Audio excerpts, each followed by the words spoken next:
तो गाइस जैसा कि आपने लास्ट एपिसोड के एंड में देखा था, यहाँ पर होपन आता है और उन लोगों की हेल्प करके चला जाता है। तो अब आगे तो इस एपिसोड की स्टार्टिंग में अपन को पढ़ाई का सीन दिखाया जाता है। प्रिंसिपल मून से कह रहा होता है तुम्हारे इस वीकेंड में फाइनल्स आने वाले हैं, इसलिए मैं तुम्हारे ऊपर एक फेवर करने के लिए जा रहा हूँ। तुम्हारे ऊपर स्कूल से जो बैन लगा था कि तुम जिम फैसिलिटीज़ का यूज़ नहीं कर सकती, वो तुम्हारे ऊपर से मैं हटा रहा हूँ। तो प्लीज़ अपना बेस्ट ट्राई करना, हमारे स्कूल की रेपुटेशन दाव पर है। वो काफ़ी ज़्यादा एक्साइटेड होते हुए कहते हैं यस सर, आपका बहुत बहुत शुक्रिया। और फिर नेक्स्ट में दिखाया जाता है कोइन को बहुत ज़्यादा मज़ा आ रहा होता है, कह रहा होता है ओ समझो बहुत ज़्यादा ग्रेट है। मून को इस तरह से देख जिंगो थोड़ा हंसते हुए बोलता है लगता है कि आज में बहुत ही ज़्यादा खुश है। मून पंचिक बैग को मार रही होती है और कह रही होती है स्कूल का सैंडबैग कहीं ज़्यादा अच्छा है। कि तभी यहाँ पर लीगो स्वेल आ जाती है, बोल रही होती है सुनबे क्या तुमने मेरे को बुलाया। सोंग जिंगो उसको हाय बोलता है और उसको देखते से डर का मुंह बन जाता है। बोल रही होती है आखिर तुमने इसको यहाँ पर किसके लिए बुलाया। मून उसके पास आती है और बोलती है और तुम्हारी बड़ी बहन सोल हर्ट हो गई थी ना, मैंने सुना कि अब वो हॉस्पिटल में है। मैं ज़्यादा कुछ नहीं जानती कि अब उसकी हालत थोड़ी ठीक है। क्या ये किम हाइशन ने क्या वाकई में। लीगो सोल बताती है कि किम हाइशन ने मेरी बहन का आर्म बोन क्रैक कर दिया और अब उसको हील होने की ज़रूरत है। और वैसे तो मेरी बड़ी बहन ने काफ़ी सारे मैचेस में पार्टिसिपेट करके रखा हुआ है, लेकिन किम हाइशन के साथ उसका जो मैच था डेफिनेटली उस मैच के ऊपर पूरी तरह से किम हाइशन का ही दबदबा था, वो उसके ऊपर हावी हो रही थी। किम हाइशन मेरी बहन को इस तरह से पुश कर रहे थे, इस तरह से अटैक कर रहे थे जैसे कि एक्चुअल में बैटल चल रहा हो या ऐसे ही कुछ। और वो तो अपना लास्ट अटैक तक नहीं कर पाए थे कि उससे पहले ही मैच खत्म हो गया। और फिर थोड़ी देर बाद का सीन दिखाया जाता है, ये लोग पहुंच जाते हैं किम हाइशन के घर पर।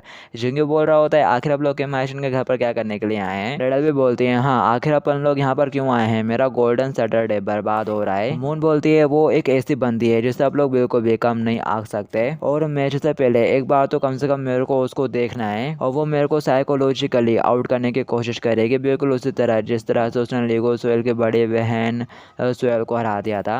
किम हाइशन दरवाजे पर आती है और बोलती है क्या हुआ और आखिर तुमको कैसे पता कि मैं कहाँ पर रहती हूँ और तुम यहाँ पर क्यों हो। मून बोलती है तुम तो बहुत ज़्यादा रिलैक्स लग रही हो, तो आखिर लास्ट राउंड में तुम मेरे साथ किस तरह से फाइट करने वाली हो। हाँ किम हाइशन बोलती है मैं अभी अभी जिम से घर आई हूँ। मून बोलती है तुमने सोएल को पेट के हॉस्पिटल में भेज दिया, क्या वाकई में इसकी इतनी ज़्यादा ज़रूरत थी। किम हाइशन बोलती है तो क्या हुआ, मैं एकदम फेयर एंड स्क्वायर जीती हूँ, मैंने कोई बेईमानी नहीं की। मून बोलती है फाइन, फिर तुमको भी एकदम फेयर एंड स्क्वायर तरीके से पीटा जाएगा, खुद को तैयार कर लेना। किम हाइशन बोलती है तो कोइन की चमचे इस तरह से बातें करना भी जानती है क्या, तुम मेरे को यहाँ पर भड़काने के लिए आई हो। मून थोड़ा हंसते हुए बोलती है हाँ इस बार मेरे फिस्ट कुछ ज़्यादा ही हॉट हो रहे हैं और अब तो मेरे पैर भी गर्म होने लगे हैं। कि तभी वो नीचे देखते हुए बोलते अरे ये क्या है, उसके कुत्ते ने मून को बस सुसु कर दिया होता है। कि हाइशन भी ये देखे परेशान हो जाए तो बोलते है अरे हूँ वो वहाँ पे क्या कर रहे हो तुम, यहाँ पर आओ। मून बोलती है व्हाट द फक ये क्या है। जिंगू बोलता है हो नो सुन बे, लगता है कि उसने आपकी पैंट गंदी कर दी। किम हाइशन थोड़ा हंसते हुए बोलती है मेरे को तो ऐसा लग रहा है कि यहाँ तक कि कुत्ता भी तुमको कुछ नहीं समझता है, तुम कुछ नहीं हो, गुड बाय। कि तभी पीछे से उसकी मोम बोलती है हो बेटा ये लोग कौन है, क्या ये तुम्हारे फ्रेंड है। किम हाइशन अपनी मोम से कुछ बोल पाती है कि इससे पहले ही उसकी मोम सबको इन्वाइट कर लेती है घर के अंदर, और साथ ही मून के पैंट को वॉशिंग मशीन में डाल देते हैं धुलने के लिए और सॉरी बोल रही होती है मून यंग से, और बोलती है तुम इसे अपना ही घर समझो, ये फ्रूट्स तुम्हारे लिए ही है, खा लो इन्हें।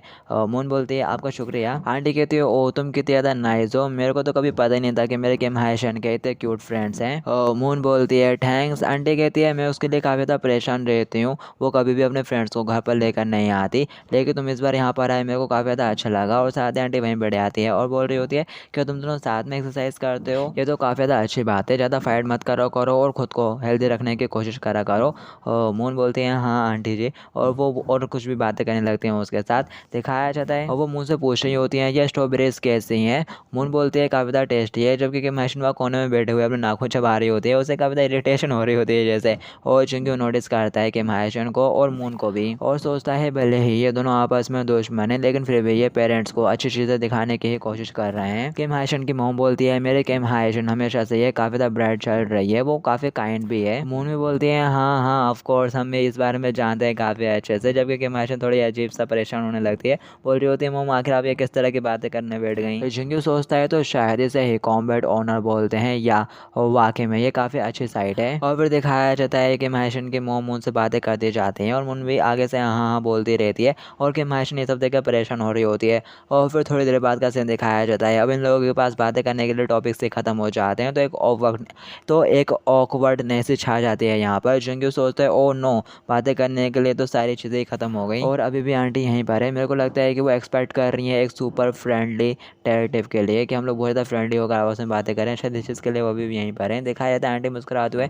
वहीं बैठी हुई रहती हैं और मून को काफ़ी ज़्यादा अजीब लग रहा होता है, और साथ साथ ही किम हायशन को भी एक ऑकवर्डनेस सी महसूस हो रही होती है। और फिर मून आगे से बोलती है, हे किम हायशन, तुम्हारी हाई किक तो वाकई में बहुत ज़्यादा अच्छी है। किम हायशन भी बोलती है, तुम्हारे फिश भी काफ़ी ज़्यादा स्ट्रॉन्ग है, बिल्कुल स्टोन की तरह। और फिर दिखाते हैं आंटी उठ के जाने लगती है, कह रही होती है तुम लोग आपस में मजे करो, मैं ज़रा अपने बेटे को फ्रूट देकर आती हूँ। मून बोलती है हाँ और आपका शुक्रिया आंटी। और वो लोग वेट कर रहे होते हैं कि आंटी जा रही हैं धीरे धीरे, और किम हायशन भी एकदम मुंह बना के बैठी हुई रहती है। और फिर आंटी के चले जाने के बाद ये दोनों एकदम चुपचाप होकर बैठे आते हैं। एक ऑकवर्डनेस से छाई हुई रहती है, जो नोटिस करता है। और फिर साथ ही डैडल किम हायशन से बोलती है, तो तुम्हारे पास एक बड़ा भाई भी है, तो वो तुम्हारा छोटा भाई है या फिर बड़ा भाई? वो इतना बुरा भी नहीं होगा अगर वो तुमको पसंद करता है। किम हायशन बताती है वो मेरा बड़ा भाई है, और साथ ही कुछ और भी कहने लगती है कि वो तुम्हें रुक जाती है, बोल रही होती है तुम लोग इस बारे में इतना वरीड मत हो, आराम से अपनी स्ट्रॉबेरी खाओ। जिंगू बोलता है मैंने तुम्हारी आसपास के पिक्चरों से नोटिस करा, क्या तुम्हारा भाई भी एक्सरसाइज करता था? देखने से ही ऐसा लग रहा है कि बचपन से ही तुम दोनों एक दूसरे के काफ़ी करीब हो। ये सुनते से डेडल और मून भी इसके ऊपर हाँ भी भरती हैं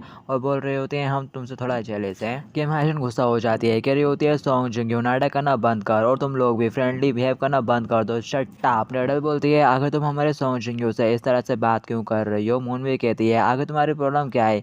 डेडल और मैं अपने अपने पेरेंट्स के पास एक लौते चाइल्ड हैं, तो बस हम इसलिए थोड़े से तुमसे जेलस हैं। किम हायशन बोलती है क्या जेलस? और साथ ही वो उन लोगों को बताती है हाँ मेरे पास एक बड़ा भाई है, वो मुझसे 2 साल बड़ा है, हम दोनों एक दूसरे के काफ़ी क्लोज थे, साथ में किक बॉक्सिंग की प्रैक्टिस भी करते थे, और वो एक काफ़ी स्मार्ट और नाइस गाय था। लेकिन सडनली एक दिन वो कचड़ा बन गया, उसने स्कूल जाना बंद कर दिया, वो स्कूल नहीं जाना चाहता था, रूम के अंदर ही उसने खुद को छुपा लिया, और वो मुश्किल से ही फैमिली से बात करता है। वो बस पूरा दिन बस अपने कंप्यूटर के सामने बैठा हुआ रहता है एक बेवकूफ़ की तरह। और अब मॉम और डैड ने भी उसके ऊपर गिव अप कर दिया है, वो बस एक बर्डन की तरह रह गया है। और तुम लोग बोल रहे हो कि तुम लोग जेलस हो कि मेरे पास एक बड़ा भाई है, मेरे को हंसाओ मत। क्या तुम्हें रियलाइज़ भी है कि ये कितना ज़्यादा एम्बेरसिंग है फैमिली में एक इस तरह के कचड़े का होना? यह सुनते ही डैडल थोड़ी गुस्सा हो जाती है, कहती है हे वो अभी भी तुम्हारी फैमिली है, हमारा सॉन्ग जिंगू भी अपने 2 भाइयों का ख्याल रखते हुए अकेला रहता है, तुम हमारे सामने एक बड़े बहन भाई के बारे में शिकायतें क्यों कर रही हो? दिखाया जाता है ये सुनते थे कि हायशन भी आगे से गुस्सा हो जाती है, गुस्से के साथ खड़ी होती है, बोलती है हे नीमून यांग, अपने दोस्तों को लो और यहाँ से दफा हो जाओ, वैसे भी मैं तेरे को मैच के अंदर क्रश कर डालूंगी। डैडल भी आगे से गुस्सा हो जाती है, बोलती है आखिर गुस्सा किस बात का, तू बस इंतजार कर। और वो आगे कुछ कह पाती है उससे पहले ही उसको पैरों के नीचे कुछ अजीब सा लगता है, वो देखती है तो वो पपी उससे जाके चिपक गया होता है कि मैच ने देख के परेशान हो जाती है और बोलती है अरे हून। और फिर इस सीन के बाद अपन को उसी पपी को दिखाया जा रहा होता है जो कि चलते हुए सीढ़ियों के ऊपर आता है, दरवाजे के पास जो जूस रखा हुआ रहता है वो उसको जवान डाल के पी जाता है, और फिर साथ ही दरवाज़ा खरोचने लगता है। किम हायशन का बड़ा भाई दरवाज़ा खोलता है और साथ ही उस पपी को उठा लेता है, वो उसे लिख करना शुरू कर देता है। किम हायशन की मॉम बोल रही होती है तुम लोग चाहो तो यहाँ पे डबल से आ सकते हो कभी भी,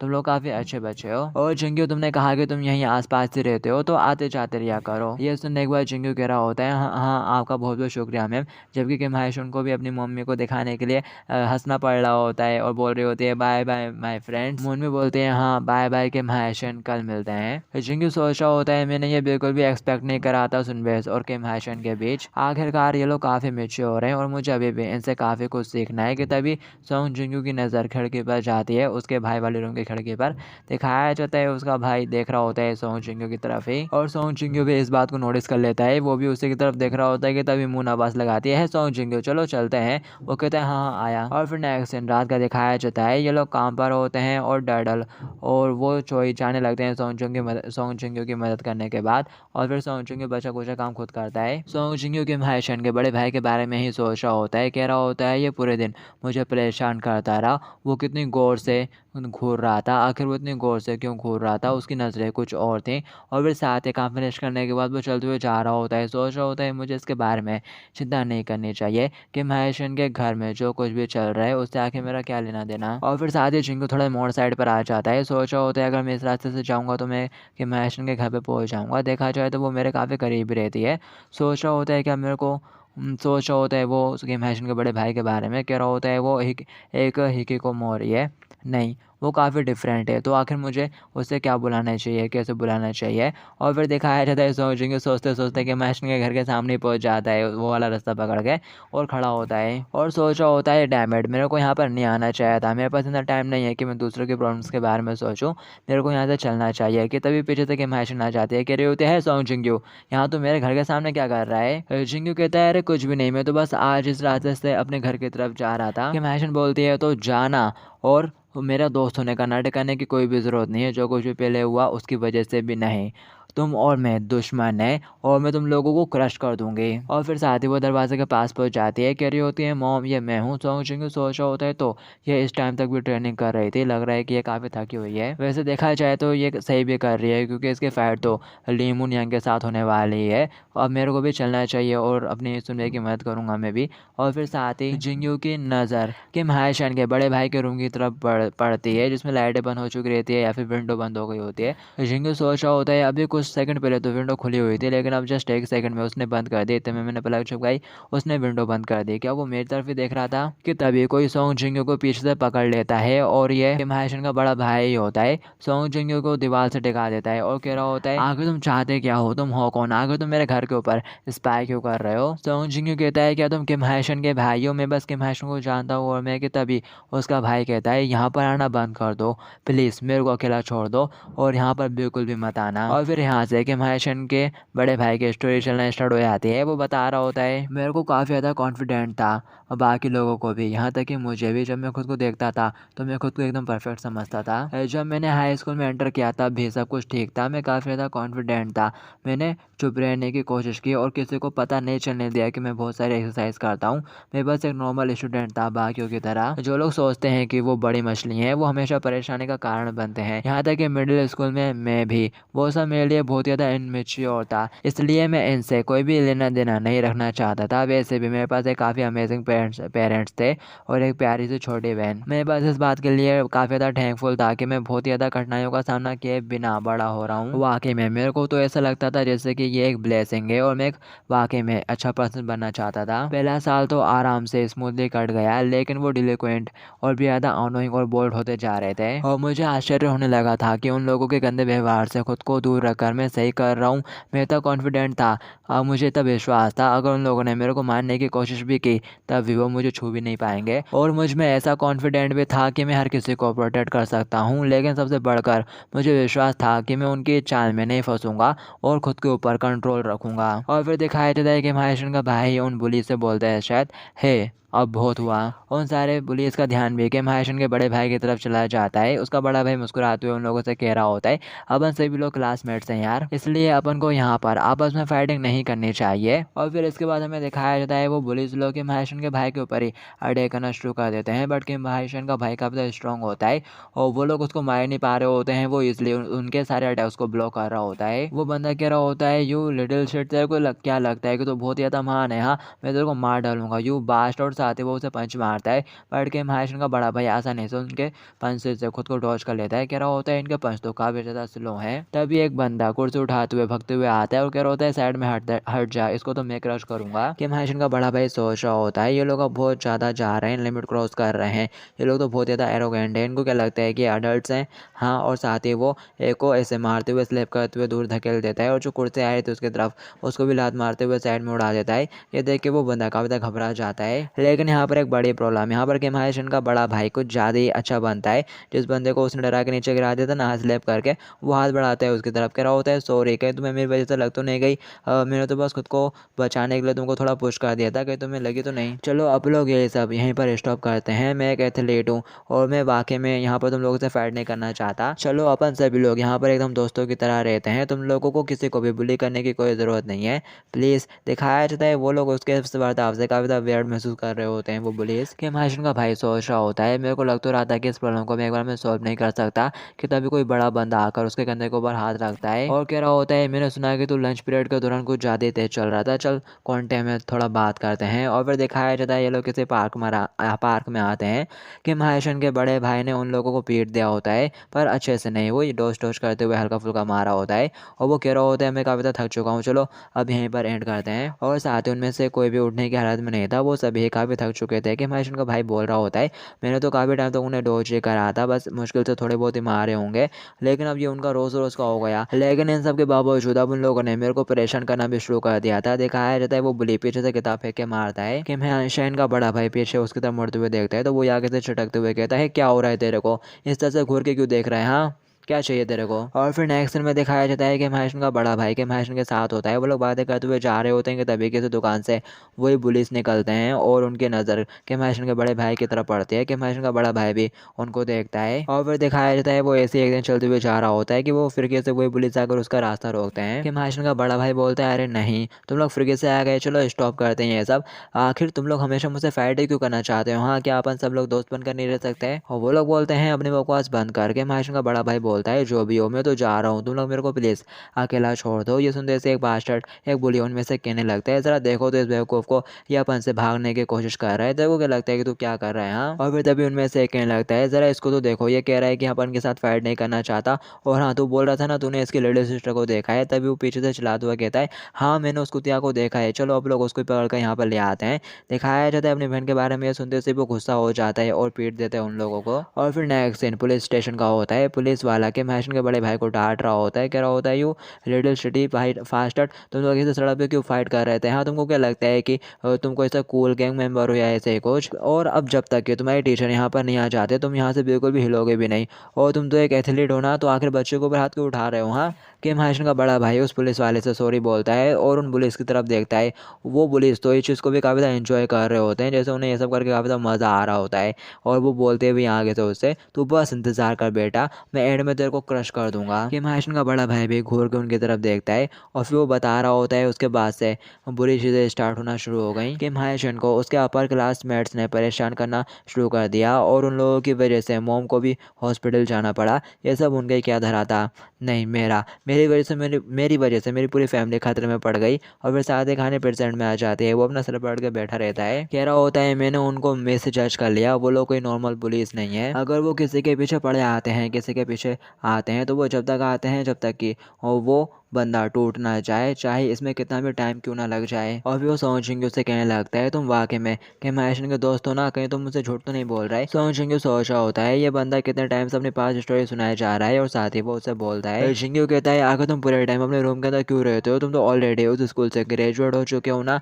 वो आगे से मना करता है, कह रहा होता है नहीं, अगर मैं बाहर निकला तो वो लोग फिर से मेरे को परेशान करना शुरू कर देंगे और फिर डबल से मेरी फैमिली खतरे में पड़ जाएगी। मुझे बस शांति से रहना है और वैसे भी मुझे उन लोगों के ऊपर नजर रखनी है, वो कहाँ जा रहे हैं, क्या सोच रहे हैं। मुझे उनके ब्लॉग्स, वेबसाइट, SMS सब कुछ देखना होगा, नहीं तो मैं पागल हो जाऊंगा। और वो शायद फिर से मेरी फैमिली को परेशान करने का कोई प्लान बना रहे होंगे। ये सारी मेरी गलती है, मैंने ये प्रॉब्लम पैदा कर दी कि महेशन और मेरी माँ का इससे कोई लेना देना नहीं है। और फिर दिखाया जाता है वो पपी रोते हुए इसके पास आ जाता है। वो कह रहा होता है अरे हूँ आगे तुम यहाँ पर क्यों आ गए? और फिर साथ ही वो उसको उठाते हुए कहता है सॉरी सॉरी, मैं एकदम से घर से बाहर निकल आया ना। क्या तुमने मेरे को रास्ते पर फॉलो करा? तुमको ऐसा नहीं करना चाहिए था। क्या होता अगर तुम्हारे साथ कुछ हो जाता?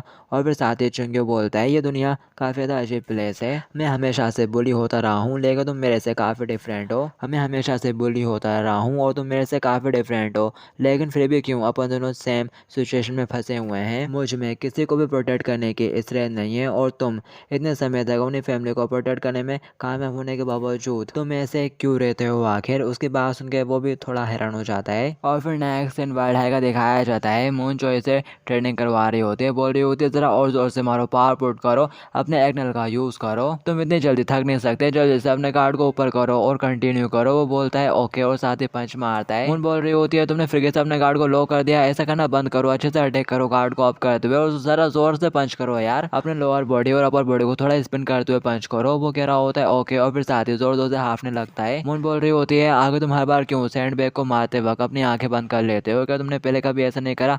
वो कह रहा होता है ये मेरे लिए काफ़ी ज़्यादा डिफिकल्ट है, मैंने कभी भी किसी को मारा नहीं और साथ ही अपनी आंखें खोलते हुए भी किसी को हिट नहीं करा, तो मैं नहीं जानता कि आखिर ये कैसे करते हैं। मून बोलती है फाइन, तो चलो अब लोग अपने ओल्ड ट्रेनिंग मेथड पर वापस आ जाते हैं, जिस तरह से मैं जिंगी को भी ट्रेन करते थे। और फिर साथ ही वो उसको भी ट्रेन के अंदर बुला के खड़ा कर लेती है। वो कह रहा होता है क्या इस तरह से? वो कह रही होती है हाँ, थोड़ा और अच्छे से अपने गार्ड को अप करो, अपनी आंखों को ओपन रखना और मुझे देखना, वैसे भी स्ट्रेंथ पंच के साथ इस तरह के गार्ड को तोड़ना मुश्किल है, तो तुम आराम से देख सकते हो। हो।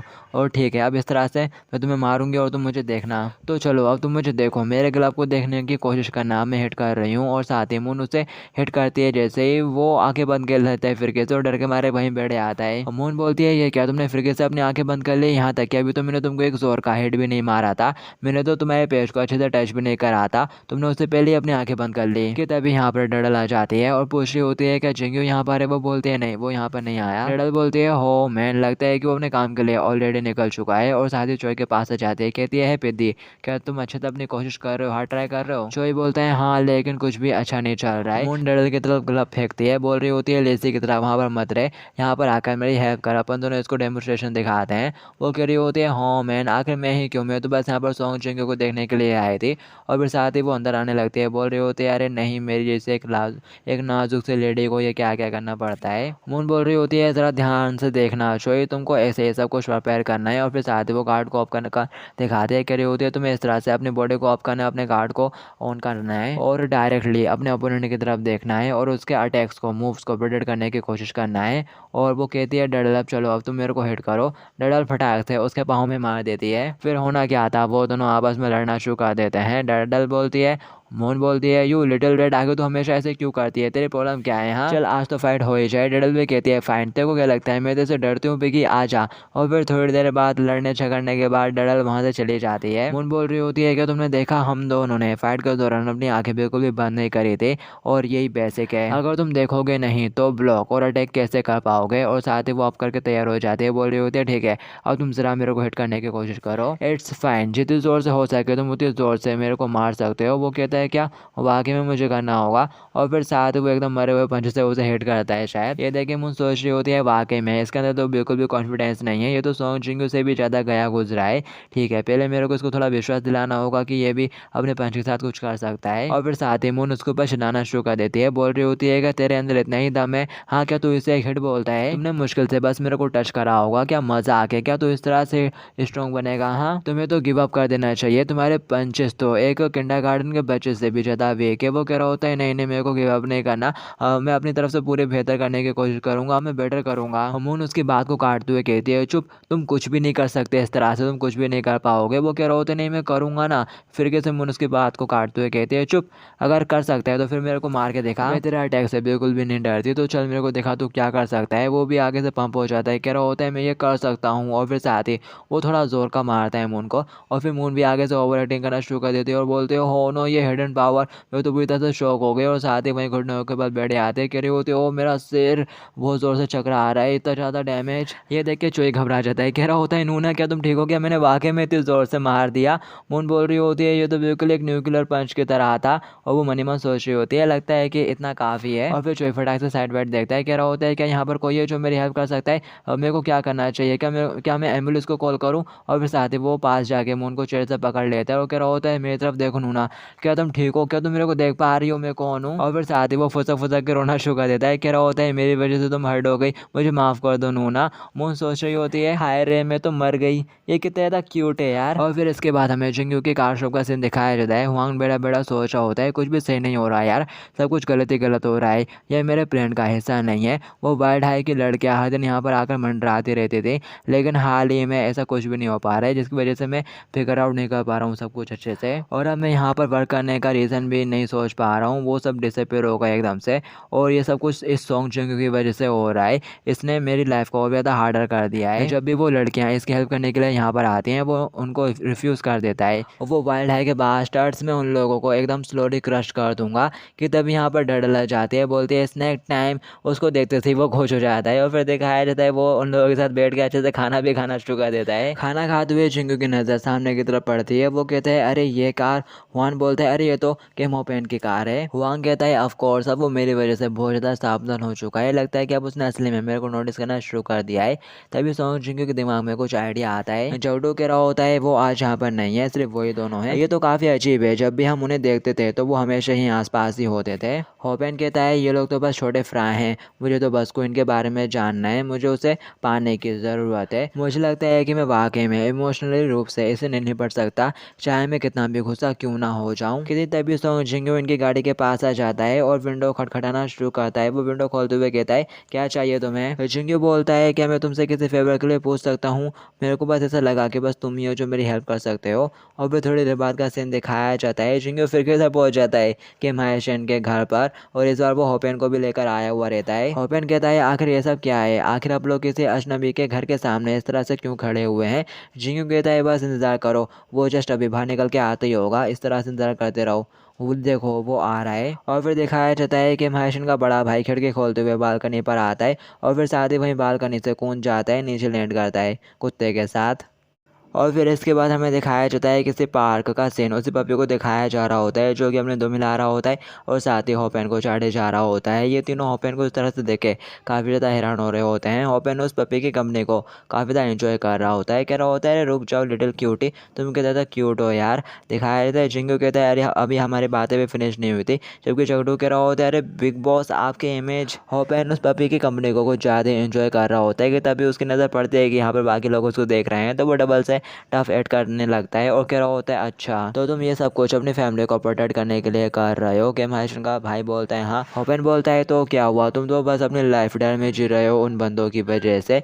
जबकि जिंगो सोचा होता है ये तो फेक सीरियस होने की कोशिश कर रहा है। कि महेशन का भाई बोलता है तुम समझ नहीं रहे हो, वो काफ़ी डिफरेंट तरह के इस काम में, तुम इजली उनसे छुटकारा नहीं पा सकते। होपेन कहता है तुम तो बेवकूफ़ हो, कम ऑन बिग ब्रदर, आखिर तुम उन तरह के लोगों से इतना क्यों डर रहे हो, अब बड़े भी हो जाओ, बस कुछ बच्चों की वजह से तुम कब तक इधर उधर घूमते रहोगे। कि महेशन का भाई बोलते हैं हे आखिर तुम जैसे बदमाश को क्या पता, ऐसी बातें मत करो जैसे कि तुम कुछ जानते हो, वैसे भी तुम्हारा इससे कोई लेना देना नहीं है। वो कहता है मैं समझता हूँ मैं एक बेकार बदमाश हूँ, तो मैं इसके बारे में सब कुछ जानता हूँ। होपेन की बात सुनने के बाद कि महेशन का भाई थोड़ा हैरान हो जाता है। होपेन कहता है वाकई में ये कितनी दुख की बात है, हम लोग यहाँ पर पहली बार मिले और इस तरह की बेवकूफ़ों भरी चीज़ों के ऊपर बात कर रहे हैं। उस तरह के चीज़ का एक क्लियर सोल्यूशन है, अगर तुम एक बदमाश बुली बनना चाहते हो तो तुमको वो बेवकूफ़ी भरे काम करने में कोई भी इंटरेस्ट नहीं होगा जो तुम बचपन में क्या करते थे। अगर तुम आगे बढ़ना नहीं चाहते तो तुम एक ड्रॉप आउट हारे हुए पर्सन पड़ोस के एक बदमाश से ज़्यादा कुछ नहीं हो गए। क्या तुम बस कुछ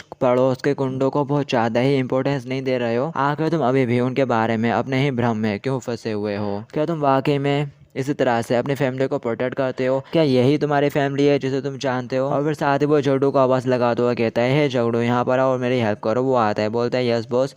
होपेन कहता है चलो ऐसा मान लेते हैं कि कुछ लोग तुम्हारी मम्मी को बुली और चोट पहुंचाना चाहते हैं, तो तुम क्या करोगे। जगड़ू गुस्से के साथ चिल्लाते हुए कहता है ऑफ कोर्स बिना किसी डाउट और छोटी छोटी चीज़ों को भी बिल्कुल नज़रअंदाज नहीं किया जा सकता है। मैं उनकी घिनौनी आंखों के साथ पिंग पोंग बॉल खेलूंगा, आंखें निकाल लूंगा और अगर मैं उन्हें पकड़ लूँ तो वो सभी मरेंगे। होपेन कहता है क्या तुमने सुना क्या ये तुमको कुछ ज़्यादा नॉर्मल नहीं लगता, जब वो तुम्हारी फैमिली को नुकसान पहुँचा रहे हैं तो तुम आखिर क्यों छुप रहे हो। मैं अपने भाई को ज़्यादा पसंद नहीं करता हूँ, लेकिन फिर भी अगर उसे कुछ हो गया तो मैं बिल्कुल भी चुप नहीं बैठूंगा। और यही सेम केस जिंगू के साथ भी है। मेरे लिए ऐसा कहना थोड़ा शर्मनाक है, लेकिन एक बार जब मैं बहुत ही बुरी सिचुएशन में था तो मैंने इसके छोटे भाई को हॉस्टेज बना लिया था और फिर उसके बाद मुझे सचमुच लगा कि उस समय तो मैं लगभग मर ही जाऊंगा और अगर उस टाइम को हटाते हैं तो ये बंदा बस एक बेवकूफ़ ही है। सोंग जिंगू कहता है अच्छा। होपेन पूछता है उन लोगों ने तुमको इस तरह से बदलने के लिए कितनी बार परेशान किया, नहीं तुम बस उनसे बहुत ज़्यादा डरने लगे हो, क्या मैं सही हूँ, तुम थके हुए हो और तुम बस कहीं पर छुपना चाहते हो, तो ये दिखावा करने की कोशिश करना बंद करो कि तुम अपनी फैमिली को प्रोटेक्ट कर रहे हो, क्योंकि असल में तो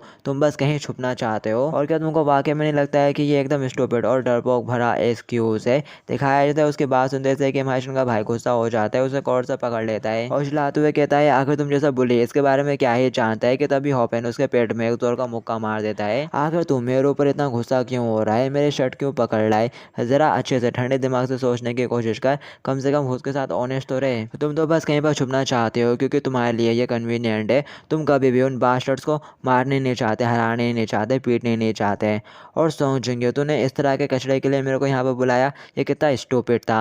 और फिर साथ ही उसका कुत्ता होपेन को काटना शुरू कर देता है। होपेन उसकी तरफ देखता है और कहता है ये कितना क्यूट है, और फिर साथ ही उसी को उठा लेता है प्यार से, कह रहा होता है सॉरी सॉरी तुम गुस्सा हो गए क्योंकि मैंने तुम्हारे ओनर को मार दिया, तुम कितने लॉयल हो यार, मुझे माफ़ कर दो प्लीज़ स्पॉटी। ये सुनते से सॉन्ग जिंगू कहता है क्या स्पॉटी, इसने तो इस कुत्ते का नाम भी रख दिया अब। और फिर इसके बाद सीन सेट हो जाता है, अपन को क्वीन के घर का सीन दिखाया जाता है। क्वीन ने मून को बुला लिया होता है आधी रात में, तो दिखाया जाता है मून अपनी प्रैक्टिस कर रही होती है और साथ ही पूछ रही होती है आगे तुमने मेरे को इस वक्त अपने होम पे क्यों बुला लिया, क्यों क्या तुम वाकई में मेरे को मेरी ट्रेनिंग करवाने में हेल्प करना चाहती हो, या फिर तुमने बस मेरे को यहाँ पर शो ऑफ दिखावे के लिए बुलाया है कि तुम शो ऑफ करना चाहते हो कि तुम्हारे पास तुम्हारे घर में ही एक जिम है। क्वीन बोलती है वेल तुम्हारे फाइनल्स बहुत जल्दी ही आने वाले हैं। मून बोलती है तुम आजकल बहुत ही अजीब व्यवहार कर रही हो, मैं ऑलरेडी तुम्हारी फैमिली के सिचुएशन के बारे में जानती हूँ, लेकिन फिर भी तुम आजकल बहुत ही ज़्यादा ऑड हो गई हो। तुम सचमुच स्कूल नहीं आती, ना ही तुम अब ढंग से एक्सरसाइज करती हो और क्लास के दौरान हर समय बस बाहर ही रहती हो। मुझे पता है कि तुम बहुत कुछ सोच रही होगी, लेकिन मेरी जैसी एक नॉर्मल लड़की कुछ नहीं कह सकती जब तक कि तुम मुझे अपनी प्रॉब्लम के बारे में नहीं बताती कि आखिर क्या गलत है। अगर तुम्हारे पास कहने के लिए कुछ है तो बस कह दो, तुमने मुझे यहाँ पर क्यों बुलाया है। और मून अपने पंचेस मारना कंटिन्यू रखती है। मून की बात सुनने के बाद क्वीन बोलती है वेल मेरी फैमिली चाहती है कि मैं शादी कर लूँ। ये सुनते से मून बुरी तरह से चौंक जाती है, बोलती है क्या शादी। क्वीन बोलती है हाँ। और फिर इसके बाद अपन को डबल से केमाइशन के बड़े भाई का सीन दिखाया जाता है, जो कि होपेन की बात ही याद कर रहा होता है। होपेन ने उससे कहा था ना तुम तो बस दिखावा कर रहे हो अपनी फैमिली को प्रोटेक्ट करने का, असल में तो तुम बस कहीं छुपना चाहते हो। तो वो उसी बात से डिनाई कर रहा होता है और कह रहा होता है ऐसा कुछ नहीं है, मैं वाकई में अपनी फैमिली को प्रोटेक्ट करना चाहता हूँ, मैं कोई उन लोगों से दूर नहीं भाग रहा हूँ। और फिर तभी उसे कुछ आवाज़ आती है, वो विंडो खोलते हुए बाहर की तरफ झाँकता है। बाहर होपेन और जगडू खड़े हुए रहते हैं। जगडू कह रहा होता है क्या वो वाकई में बाहर आएगा अगर आप लोग इस तरह से खड़े होकर इंतजार करते रहेंगे, अपन को तो जस्ट बेल बजा देनी चाहिए। ओपन कहता है वो आएगा, जैसे वो विंडो से अपन लोगों को देखेगा तो वो बाहर आ जाएगा। और फिर नेक्स्ट सीन में दिखाया जाता है होपेन उसको पकड़ के वाइल्ड हाई ले आया होता है और कह रहा होता है आखिर जो सॉन्ग जिंगू कहाँ पर है। जगडू कहता है अभी मैं उसको ढूंढता हूँ, जबकि किम हाइशन का भाई आजू बाजू देख रहा होता है, उसे बस लड़कियाँ ही लड़कियाँ नजर आ रही होती हैं, तो उसे थोड़ा ऑकवर्ड सा फील होता है और कह रहा होता है अरे तुम दोनों यहाँ पर क्या कर रहे हो, क्यों हो। होपेन कहता है आगे तुम मेरे से ऐसा क्यों बोल रहे हो, तुमने तो मेरे से बोला था फेवर करने के लिए। डैडल बोलती है अरे ये क्या किम हाइशन का बड़ा भाई है। जिंगू कहता है क्या एक फेवर, आखिर मैंने तुमसे कब ऐसा बोला। होपेन कहता है क्या तुम तो मेरे पास आए थे और बोला था कि मैं इस बंदे की हेल्प करूँ। जिंगू बोलता है मैं तो बस चाहता था कि तुम उसके साथ थोड़ी बहुत बात करो, इतना दूर तक आने की कोई ज़रूरत नहीं थी। ये सुनते ऐसे ही होपेन गुस्सा हो जाता है और चिल्लाते हुए कहता है अपनी बकवास बंद कर। जिंगू कह रहा होता है कि होपेन तुम तो वाकई में एक अच्छे लड़के निकले। जगडू भी कहता है बॉस मैं तो खुद भी काफ़ी ज़्यादा सरप्राइज हो गया। होपेन चिल्लाते हुए कहता है शट अप जगडू। डैडल उसको सुनना शुरू कर देती है, कह रही होती है तुम दिखने में तो ठीक ठाक लग रहे हो, लेकिन तुमसे काफ़ी गंदे स्मेल आ रही है कचरे की जैसे बिल्कुल, क्या तुम घर पे बिल्कुल भी नहाते धोते नहीं हो। वो कह रहा होता है मेरे घर में मेरे रूम में बहुत सारा कचरा पड़ा है और वैसे मैंने खुद को भी काफ़ी टाइम तक अच्छे से नहाया नहीं। जगडू फिर थपाते हुए कहता है अरे फ्रेंड तुम तो मेरे ही दोस्त हो डमी, हाइजीन ही तो एक मैन का प्राइड होता है, तुम्हें कम से कम एक महीने में एक बार तो नहाना चाहिए। जिंगू कहता है इस बिल्डिंग में एक शावर रूम भी है, तुम जाके अपना चेहरा धो सकते हो। वो कह रहा होता है कि स्कूल में नहीं, मैं स्कूल में नहीं कर सकता। जिंगू कहता है अरे यहाँ पर एक स्पेशल शावर रूम फैसिलिटीज़ है हमारे स्टूडेंट्स के लिए, ये ज़्यादा वियर्ड भी नहीं है। होपेन बोलता है जगडू, वो बोलता है यस बॉस। होपेन कहता है तुम भी जाओ, तुम भी खुद को अच्छे से साफ कर आओ। ये सुनते से जगडू चौंक जाता है, कहता है क्या बॉस। जिंगू बोलता है मैं भी थोड़ा सच्ची सच्ची कह रहा हूँ, तुम थोड़े गंदे दिखाई दे रहे हो और सेकंड फ्लोर के ऊपर जाना, थर्ड फ्लोर के ऊपर मत पहुँच जाना, मैं तुम्हारे लिए बाद में कुछ टाबू लेकर आता हूँ और वैसे भी उस जगह का सिर्फ मैं ही यूज़ करता हूँ और मेरा अलावा वहाँ पर कोई भी नहीं जाता, तो तुमको कोई प्रॉब्लम भी नहीं होगी। और फिर दिखाया जाता है ये लोग शावर रूम में पहुंच जाते हैं। किम हाइशन का भाई बोल रहा होता है इस स्कूल में तो वाकई में एक शावर रूम है। जगडू कह रहा होता है जबकि अरे यार ये बिग बॉस भी ना, मैंने पिछले न्यू ईयर ही तो खुद को धोया था अच्छे से, है तुम मेरे साथ एकदम नॉर्मल तरीके से बात कर सकते हो। ये काफ़ी ज़्यादा अजीब लगेगा कि तुम बॉस के साथ एकदम फ्रेंडली बात करते हो लेकिन मेरे साथ नहीं। वो कह रहा होता है वेल असल में ऐसी बात नहीं है, मैं तो तभी। जगडू कहता है तुमने कहा था ना तुम 21 के हो, मैं भी 21 का हूँ। ये सुनते से वो चौंक जाता है कि तभी इन्हें साइड से शावर की आवाज़ आती है। जगडू कहते हैं कि यहाँ पर कोई है और कह रहा होता है अरे ये आउटलाइन, और फिर वो दोनों का पता घबरा जाते हैं और चिल्लाते हुए कहते हैं अरे ये तो एक लड़की है। और फिर इसके बाद जिंगू को दिखाया जाता है जो कि वॉशरूम में आ जाता है, लेकिन उसको वो दोनों नज़र नहीं आते। वो कह रहा होता है आखिर वो लोग कहाँ चले गए, कहीं वो लोग ये तो बहुत बुरा हुआ। तुम्हें क्या लगता है कि मैं कुछ नहीं करूँगा? ये लोग परवर्ट कहीं के, असल में वो लड़की यही होता है, तो यहाँ पे वो गुस्सा हो रहा होता है और इनको परवर्ट करने में लगा हुआ रहता है। जिंग्यो उन दोनों की तरफ से माफ़ी मांगता है, उससे कह रहा होता है सॉरी सुंगयून, मैंने इन लोगों को स्पेशली कहा था कि कहाँ पर जाना है, लेकिन फिर भी ये लोग गलत दरवाजे के अंदर घुस गए। वाकई में मैं इनकी तरफ से तुमसे माफ़ी चाहता हूँ। जड्डू कहता है चलो अब लोग चेहरा धो लेते हैं और निकलते हैं। वैसे भी ये काफ़ी अनोइंग है। जबकि दूसरी साइड अभी भी सोंग जिंग्यो उससे माफ़ी मांग रहा होता है, कह रहा होता है I am really really sorry, ये मेरी मिस्टेक थी, मैं माफ़ी मांगता हूँ उन लोगों की तरफ से, प्लीज़ माफ़ कर दो ना उनको। वो कह रही होती है नहीं नहीं नहीं नहीं, मैं तुम्हारी बिल्कुल भी नहीं सुनने वाली। वो सारे बर्बाद किस तरह से मेरे यूथफुल ब्यूटीफुल बॉडी को घूर रहे थे। मुझे तो लगता है कि वो लोग मेरे को भूखे भेड़ियों की नज़र से देख रहे थे। ज़रा तुम भी कुछ सोचो, आखिर क्या होता अगर कोई तुम्हें ऐसी नज़रों से देखता। दिखाया जाता है कि महाशन का भाई जब अपना चेहरा धो लेता है तो वो काफ़ी हैंडसम सा दिखने लगता है। ये देख के वो शर्माना शुरू कर देती है थोड़ी सी, और फिर जैसे वो चेहरा पोंछता है फिर तो भाई वो उसके नाक से खून बहने लगता है। वो कहती है आखिर ये है कौन बंदा। अब मैं ज़रा इसके बारे में सोचूं तो मुझे लगता है कि मैं इसको माफ़ कर सकती हूँ। और वो सोच रही होती है आखिर बस चेहरा धो लेने से कोई इतना चेंज कैसे हो सकता है। और फिर दिखाया जाता है जगडू भी अपना चेहरा धो लेता है, बट उसके साथ वैसा कुछ नहीं होता, वो तो नॉर्मली दिख रहा होता है और कहता है अब क्या ये बेटर है।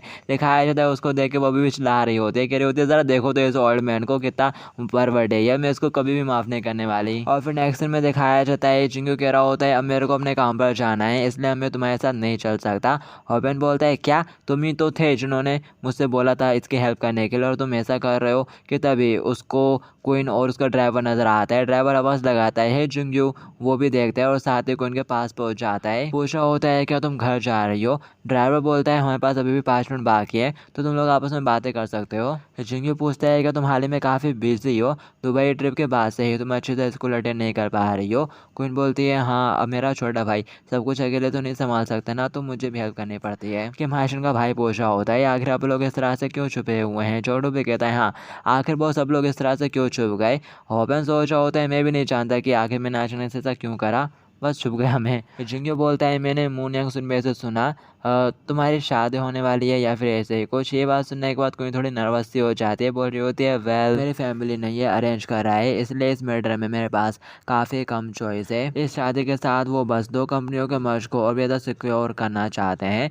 ये थोड़ा कॉम्प्लिकेटेड है, इसमें मैं ज़्यादा कुछ डिसाइड नहीं कर सकती, लेकिन फिर भी मैं इसके बारे में सोचूंगी। और जब मैं इस बारे में थोड़ा ध्यान से सोचती हूँ तो ये अभी भी काफ़ी ज़्यादा ऑड है। इससे फ़र्क नहीं पड़ता कि ये कितना ज़्यादा इंपॉर्टेंट क्यों ना हो मेरी फैमिली और कंपनी के लिए, लेकिन फिर भी एक बंदे से मिलना और फिर शादी कर लेना। जिंगू तुम्हें इस बारे में क्या लगता है।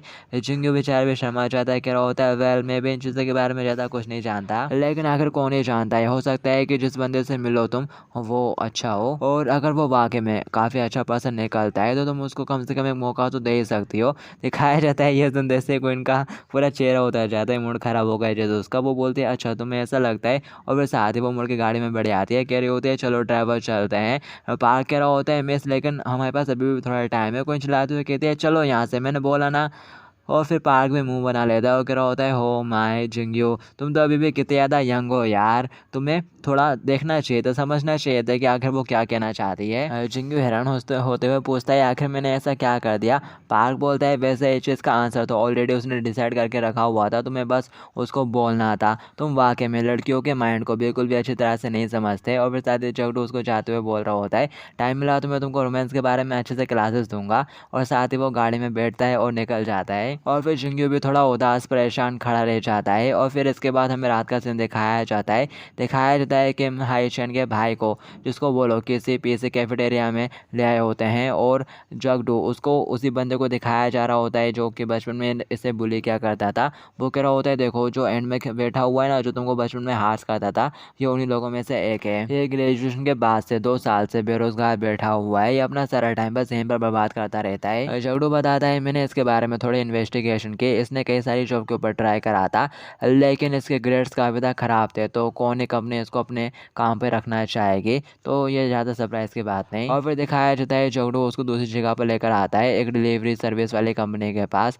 दिखाया जाता है उसके दूसरे बुली को, जिसको उसका बॉस चिल्ला रहा होता है क्योंकि उसने ढंग से काम नहीं करा, डैमेज कर दिया उसने कुछ, तो वो उसके ऊपर चिल्लाया जा रहा होता है। जगडू कह रहा होता है ज़रा देखो ये भी उन्हीं लोगों में से एक है, और जहाँ तक मुझे पता है इसे 1 साल हो चुका है इस डिलीवरी जॉब पर काम करते हुए। इसके भी कोई ज़्यादा खास ग्रेड नहीं आए थे, जिसकी वजह से इसको किसी भी अच्छे कॉलेज में एडमिशन नहीं मिला। फिर इसने पढ़ाई ड्रॉप कर दी और अब ये यहाँ पर जॉब करता है। और जो लास्ट वाला बंदा था ना, पार्क जोंगकुन, उसके बारे में मेरे को नहीं पता, लेकिन ज़रा तुम इन लोगों को देखो, क्या इनको देखने से लग रहा है कि ये कुछ कर सकते हैं अब तुम्हारे साथ। किम हायशन का भाई बोलता है ये तो काफ़ी ज़्यादा अजीब है। जब मैंने इन लोगों की होम पेज साइट पर देखा था तो वहाँ पर तो काफ़ी कुछ अच्छा अच्छा लिखा हुआ था। होपेन कहता है सब कुछ तो तुम्हारे सामने रखा हुआ है, वो पेज के ऊपर सब कुछ उन्होंने दिखावा करा होगा। वैसे भी ये सारी चीज़ें बताना थोड़ा एम्बेरसमेंट नहीं हो जाएगा उनके लिए, लेकिन फिर भी ज़रा देखो इन लोगों को ध्यान से, क्या ये तुम्हें किन्हीं बेवकूफ़ लोगों की तरह नज़र आ रहे हैं? लेकिन मैं इसे काफ़ी अलग ढंग से देख रहा हूँ। लेकिन ज़रा उन्हें ध्यान से देखो, क्या वो लोग अपनी तरफ से जीने की पूरी कोशिश नहीं कर रहे हैं? वो तुम्हारी तरह अपने डर में फंस कर अपने कमरों में छुपे नहीं बैठे। तुम्हारे अनुसार कौन सा ज़्यादा नॉर्मल है? और फिर इसके बाद हमें दिखाया जाता है सोंग जिंग्यू अपने काम पर होता है, गाड़ियाँ धो रहा होता है और उसे कुछ भी अच्छा नहीं लग रहा होता। और फिर दिखाया जाता है शाम का सीन, वो अपने घर पर वापस आता है, बिस्तर पर लेट जाता है और क्वीन के बारे में सोच रहा होता है, याद करते हैं उसको, उस चेहरे को, और सोच रहा होता है आखिर क्या हुआ, क्या मैंने कुछ गलत कह दिया था, क्या मुझे कुछ और कहना चाहिए था उससे। और फिर साथ ही अगले दिन शुरू हो जाता है, वो वाइल्ड हाई में होता है और सोच रहा होता है। मैं इस खबर से बहुत ज़्यादा चौंक गया था, क्योंकि मैंने कभी भी ऐसा नहीं सोचा था कि क्वीन सुनबे की शादी इतनी जल्दी होगी। ऐसा नहीं है कि मैंने इसमें कुछ कहा है, और ऐसा लगता है कि मैंने उससे कुछ गलत कह दिया, मुझे शायद उससे कुछ और कहना चाहिए था। और साथ ही वो बॉक्सिंग क्लब के सामने पहुंच जाता है, सोच रहा होता है मोनियांग सुनबे के मैचेस होने वाले हैं 2 दिन में कम से कम, तो मुझे उनकी हेल्प करनी चाहिए और उसको ट्रेनिंग के ऊपर फोकस करने में हेल्प करनी चाहिए। और साथ ही जैसे ही वो दरवाज़ा खोल के अंदर जाता है तो क्वीन ऑलरेडी वहाँ पर मौजूद होती है। उन बोलती है अरे सोंग जिंग्यू तुम यहाँ पर, क्या सुबह की मॉर्निंग क्लासेस नहीं हो रही? जिंग्यू बोलता है नहीं, उन लोगों ने कहा कि मैं क्लास अटेंड करने की वजह तुम्हारी हेल्प कर सकता हूँ। वैसे भी वाइल्ड डे काफ़ी ज़्यादा करीब है और मेरे को बिल्कुल भी नहीं पता था कि क्वीन सुनबे भी यहाँ पर है। दिखाया जाता है क्वीन जिंग्यू की तरफ देखती है और फिर साथ ही मुड़ के जाने लगती है, कह रही होती है मैं जा रही हूँ, और दरवाज़ा बंद करके चली जाती है। मुन बोलती है आगे इसको सडनली क्या हो गया, इस लड़की के साथ आखिर क्या प्रॉब्लम है? और फिर साथ ही वो तिरछी नज़रों से जिंग्यू की तरफ देखती है और बोलती है हे, कहीं तुमने तो क्वीन के साथ कुछ नहीं कर दिया? जिंग्यू घबरा जाता है, कह रहा होता है नहीं, आखिर मैं उसके साथ क्या कर सकता हूँ। और फिर इसके बाद हमें किम हायशन का सीन दिखाया जाता है। किम हायशन आती है अपने घर पर और अपनी मम्मी से कुछ पीने के लिए मांगती है और फटाक से सोफे के ऊपर लेट जाती है। बोलती है मैं तो बहुत ज़्यादा थक गई। उसकी मम्मी बोलती है कि तुमने आज की अपनी ट्रेनिंग पूरी कर ली? किम हायशन बोलती है अभी नहीं, अभी मेरे को थोड़ी देर बाद डबल से जाना है स्कूल जिम में। यह सुनते से उसकी मॉम कहती है ओ मेरी प्यारी बेटी कितनी बिजी रहती है। किम हायशन बोलती है मॉम आखिर आप सडनली आज इतनी ज़्यादा खुश क्यों हो? उसकी मॉम बोलती है ओ क्या तुमने नोटिस कर लिया? और वेल हैंसेंग ने वो नाश्ता कर लिया जो मैंने उसके लिए प्रिपेयर करा था, और वो बर्तनों को खुद बाहर रखने के लिए आया, वो भी काफ़ी लंबे टाइम बाद।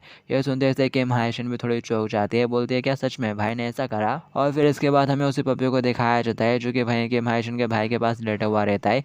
उसका भाई कह रहा होता है हून, क्या तुम्हें भी ऐसा लगता है कि मैं बेवकूफ़ हूँ? और वो रीज़न जिसकी वजह से मैंने इधर टाइम तक खुद को इस कमरे के अंदर बंद करके रखा था, वो मेरी फैमिली नहीं थी। और फिर दिखाया जाता है वो पपी उठ के बैठता है और उसकी तरफ देखते हुए गुर्राने लगता है। ये देख के किम हायशन का भाई बोलता है क्या वाकई में तुम्हें भी ऐसा लगता है? क्या मैं अब पहले जैसा हो सकता हूँ? मैं वाकई में पहले जैसा होना चाहता हूँ, लेकिन मुझे नहीं पता कि मैं ऐसा कर सकता हूँ कि नहीं। तुम्हें क्या लगता है, क्या मैं कर सकता हूँ? लेकिन देखा जाए तो शायद ये इतनी अच्छी बात नहीं कि मैं इतने समय बाद फिर से अचानक से बदल जाऊँ। उसका डोगी गुर्राने लगता है। किम हायशन का बड़ा भाई कहता है ऑल राइट, अब लोग रात में साथ में वॉकिंग पे चलेंगे। और वो खुश हो जाते हैं और वहीं लोटपोट होने लगता है। और फिर इसके बाद हमें जिंग्यू को दिखाया जाता है जो कि चलते हुए अपने घर की तरफ जा रहा होता है और सोच रहा होता है आज मैं दिन भर से सुनने के बारे में सोचने ही बंद नहीं कर पा रहा हूँ। मैं जितना ज़्यादा इसके बारे में सोचता जा रहा हूँ ये उतना ज़्यादा ही ऑकवर्ड होता जा रहा है। और वो चलते हुए जा ही रहा होता है कि तभी वो लोग आपस में टकरा जाते हैं। जिंग्यू कहता है ओह क्या कोइंसिडेंस है, मैं तो बस अभी इस रास्ते से अपने घर ही जा रहा था कि तुम मुझे यहाँ मिल गए। किम हायशन का भाई बोलता है हूँ ने अचानक से भागना स्टार्ट कर दिया और फिर मैंने भी उसके साथ भागना स्टार्ट कर दिया और फिर अचानक से हम यहाँ पर आ गए और तुम भी यहाँ पर हो। दिखाया जाता है जिंग्यू उसके कुत्ते को उठा लेता है और कह रहा होता है आई एम सॉरी मैं लास्ट नाइट तुम्हारे साथ नहीं जा पाया। और वो बताता है होपेन ने मेरे को कुछ चीज़ें दिखाई। सेंग बोलता है टू बी ऑनेस्ट ये वाकई में मेरे लिए ही था, इसलिए मैं थोड़ा फिर से जाके एक बार उनको देखना चाहता हूँ। क्या ये ठीक होगा अगर तुम मेरे साथ आओ तो? जिंग्यू बोलता है मेरे छोटे बहन भाई मेरा घर पर इंतज़ार कर रहे हैं, इसलिए बस मैं थोड़ी देर तक तुम्हारे साथ जा सकता हूँ, लेकिन उससे पहले क्या तुम प्लीज़ प्लीज़ इसको मेरे पेट से हटाओगे। और फिर दिखाया जाता है डबल से उस डिलीवरी वाली दुकान को। उनमें से वो एक बुली बंदा वहाँ पे काम कर रहा होता है और यहाँ पर उस तीसरी बुली वाले बंदे को भी दिखाया जाता है जो कि मस्त कोट पैंट में आया हुआ रहता है और कह रहा होता है पाक नैम जून कम ऑन यार चलते हैं ना। और वो मना कर देता है, कह रहा होता है मैं अभी काफ़ी ज़्यादा बिजी हूँ, क्या तुम देख नहीं पा रहे आज मैं लेट तक काम करने वाला हूँ और ये काम मेरी आंटी ने मेरे को दिलवाया था, इसलिए मेरे को इसे अच्छे से करना होगा। मैंने अपनी मम्मी से वादा करा है, इसलिए मैं खुद को और भी ज़्यादा परेशानी में नहीं डाल सकता बिल्कुल भी। और वो थर्ड बंदा बोलता है अरे मैंने तुमसे कहा ना तुम्हें तो बस बिजनेस को मैनेज करना होगा, आखिर तुम इससे कैसे परेशानी में पड़े आओगे। और वैसे आप बिग बॉस का भी ज़्यादा सीरियस हो गए हैं और उन्होंने मेरे को सारी देखभाल करने के लिए छोड़ दिया है और मैं अकेले तो ये नहीं कर सकता, इसलिए मुझे तुम्हारी ज़रूरत है। तुम एक भरोसे लायक बंदे हो और जैसा कि तुम जानते हो वो योंग डेको तो बहुत ज़्यादा बेवकूफ़ है। और वो बंदा बोलता है जोंग मेरी ज़िंदगी बिल्कुल भी आसान नहीं है। ये सुनते से वो थर्ड बंदा जोंग कह रहा होता है तो चलो ना इसको आसान बना लेते हैं, तो मेरे साथ आ रहे हो ना। और वो बंदा बोलता है जब अब लोग छोटे थे तो अब लोग बेवकूफ़ी भरे गंदे काम क्या करते थे, तो चलो एक साथ इसे सही करें और एक सम्मानजनक जीवन जिएं। उसके बाद सुनने के बाद वो बंदा एक गहरी सांस लेता है, कह रहा होता है ऑल राइट ठीक है आज के लिए मैं तुम्हें और छोड़ देता हूँ। और सोंग जुंग्यो और उसके महाशन का बड़ा भाई उस डिलीवरी मैन को दूर खड़े देख रहे होते हैं। जुंग्यो पूछता है तो ये बंदा उन्हीं बंदों में से एक है जो तुमको पहले परेशान क्या करता था। कि महाशन का भाई बोलता है वो तो और वो इस टाइम में भी काम कर रहा है, मैं जानता हूँ कि मैंने उसे कल भी देखा था लेकिन उसकी ये इमेज मुझे अभी इसकी आदत नहीं हुई है। यहाँ पर तो हर कोई अपनी लाइफ जीने की पूरी कोशिश कर रहा है और अब मुझे बहुत ज़्यादा हैरानी हो रही है, क्या मैं वाकई में अपने ही इल्यूजन में फंसा हुआ था अकेला। मैं सोचता रहा कि ये सारे ही बहुत ज़्यादा बुरे लोग हैं लेकिन अब तो ये बिल्कुल एक नॉर्मल अडल्ट बन गए हैं। लगता है कि मैं ही कुछ मिस्टेक कर रहा था। कि तभी वही थर्ड पर्सन ट्रक के पीछे से निकलता है और जाने लगता है, कह रहा होता है मैं जा रहा हूँ, मुझे कॉल करना अगर तुम्हारा दिमाग चेंज हो जाए, माइंड चेंज हो जाए। सोंग जुंग्यो और वो दोनों उसको जाते हुए देखते हैं। सोंग जुंग्यो कह रहा होता है क्या तुम इसको जानते हो, वो मना करता है और वो बंदा सोंग जुंग्यो और उनको देख लेता है और कह रहा होता है ऐसे क्या देख रहे हो। और फिर साथ ही उसकी नज़र के महाशन के भाई के ऊपर पड़ती है। वो कहता है ज़रा रुको और चश्मा उठाते हुए कहता है ज़रा देखो तो ये कौन है, हे किम हैन सोंग, सही पहचाना।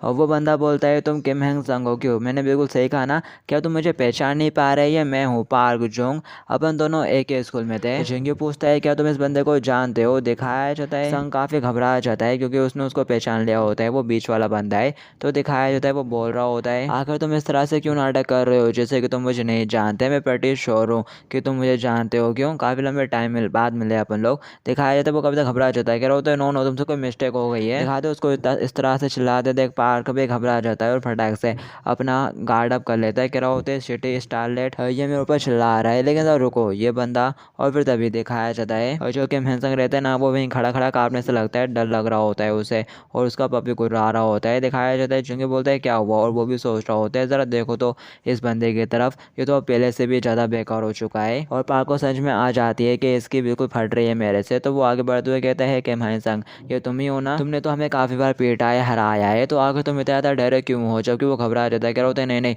तुम गलत समझ रहे हो, मैं वो नहीं हूँ। और साथ ही वहाँ से दौड़ लगा के भाग लेता है, कह रहा होता है चिल्लाते हुए मैं किम हाई संग नहीं हूँ। जिंगी बोलता है अरे बिग ब्रदर ज़रा मेरे लिए रुको। तभी वो बंदा जिंगी को पकड़ लेता है कंधे के ऊपर हाथ रखते हुए, कह रहा होता है आखिर तू कहाँ जा रहा है, चलो थोड़ी बात करते हैं। जिंगी थोड़ा हंसते हुए कहता है मैं तो बस यहाँ से गुजर रहा था, मैं तो एक स्ट्रेंजर हूँ जो यहाँ से गुजर रहा था। जबकि जो संग रहता है वो रुकते नहीं, वो भगते जाए जा रहा होता है, जाए जा रहा होता है और उस बंदे को याद कर रहा होता है और कह रहा होता है नहीं मेरे को बाहर आना ही नहीं चाहिए था। और फिर इसके बाद सेम सेट हो जाता है हमारी क्वीन की तरफ। क्वीन अपनी फैमिली के साथ बैठी हुई रहती है पर क्वीन तो कुछ करती ही नहीं, बस उस मग को हिलाई जा रही होती है, कपड़ा होता है वो मग। दिखाया जाता है उसकी मॉम बोलती है हमने अपनी पूरी फैमिली को इन्वाइट किए हुए कितना टाइम हो गया है ना। उसके डैड भी कहते हैं हाँ तुम ठीक कह रही हो, ये सब कुछ बिजनेस की वजह से है, अपना मोस्ट ऑफ द टाइम बस बिजनेस में ही चलाया जाता है। और फिर साथ ही उनकी नज़र क्वीन पर पड़ती है, वो कह रही होती है यही आखिर तुम इतना ज़्यादा परेशान क्यों दिखाई दे रही हो, क्या कुछ प्रॉब्लम है। क्वीन बोलती है ऐसा कुछ नहीं है पापा, बस उसका डैड कहता है क्या तुम शादी को लेकर थोड़ी परेशान हो, तुमको होना चाहिए, मैं समझ सकता हूँ। क्वीन बोलती है ये ठीक है, ये तो बस फैमिली बिजनेस है। डैड बोलता है हमें बिल्कुल भी जल्दी नहीं है, ना ही हमें किसी चीज़ की जल्दबाजी करना है, एंड में तुमको ये डिसाइड करना होगा, इसलिए इसके बारे में तो परेशान मत हो, तुम्हारे पास काफ़ी टाइम है। उसकी मम्मी बोलती है हाँ अब तुम उससे थोड़ा मिलना और उसे जानना शुरू कर दो। क्वीन बोलती है मैं जानती हूँ कि दादाजी ने बहुत पहले ही इसकी अरेंजमेंट कर दी थी, मैं ये भी जानती हूँ कि अगर मेरी शादी किसी कॉपरेशन हायर के साथ साथ हो जाती है तो हमारी कंपनी के लिए इसका क्या मतलब होगा। ये थोड़ा चिंताजनक है, लेकिन आप दोनों भी तो इसी तरह से मिले थे और अब ज़रा देखो आप लोग काफ़ी खुशी हो। और उसकी मोम बोलती है हाँ बिल्कुल सही, हम दोनों अपनी प्यार भरी ज़िंदगी बिता रहे हैं और हमारे अब इतने प्यारे बच्चे भी हैं, मैं तो बहुत ज़्यादा खुश हूँ। उसके डैड बोलते हैं जब मैं छोटा था तब से मैं बनाए ग्रुप के सबसे एलडीएस लोगों को भी जानता हूँ, वो एक काफ़ी अच्छा लड़का है, इसलिए बस उसे जान लो। क्वीन बोलती है ठीक है फादर। तभी यहाँ पर क्वीन का भाई आ जाता है, कह रहा होता है नहीं मैं ऐसा नहीं होने दूंगा, नूना को शादी करने के लिए मेरे ये इजाज़त लेनी होगी। उसके डैड बोलते हैं अरे मेरे लड़के तुम अभी भी जाग रहे हो। क्वीन का भाई बोलता है वाईके का एलडीएस हायर होने के नाते मैं डिसाइड करूंगा कि इसकी शादी किसके साथ होगी, मैं अपनी नूना को प्रोटेक्ट करूंगा डैड। और साथ ही वो इशारों में बोलता है नूना तुम बिल्कुल भी चिंता मत करो, मैं तुमको प्रोटेक्ट करूंगा। क्वीन उसकी तरफ देखती है और बोलती है अरे मेरे छोटे भाई। उसका छोटा भाई मन ही मन कह रहा होता है तुम बस मेरे ऊपर विश्वास रखो, अब मैं कोई छोटा बच्चा नहीं हूँ, मैं एक स्ट्रॉन्ग यंग मैन बन चुका हूँ, मैं अपनी नूना की लाइफ को प्रोटेक्ट करूंगा। कि तभी पीछे से मेड आ जाती है, चिल्लाते हुए कहती है यंग मास्टर आपको लेजेंडरी गोल्डन जोड़ मिल गई है और साथ ही आपका लेवल अप भी हो गया है। ये सुनते से हम तो काफी खुश हो जाता है, कह रहा होता है वाओ क्या वाकई में। और वो बोलती है आपका चॉकलेट परफेक्ट भी तैयार है। वो बोलते हैं अरे ऑफ कोर्स मैं अभी आया है। क्वीन ये देख के सोचती है ये है तो बस अभी एक छोटा बच्चा ही। और फिर इसके बाद हमें जिंगू को दिखाया जाता है जिसको उस बंदे ने एक गली में घेर लिया होता है। जिंगू बोलता है आखिर तुम मेरे साथ ऐसा क्यों कर रहे हो, मैं तो बस कोई अजनबी हूँ। पार्क कहता है तुम उस बंदे को जानते हो, क्यों तुम उसी के साथ थे और वो किम हाईशंगी है ना। जिंगू बोलता है वेल मैं उसके बारे में कुछ भी नहीं जानता, मैं तो बस यहाँ से गुजर रहा था और बस उसके ऊपर नजर पड़ गई मेरी।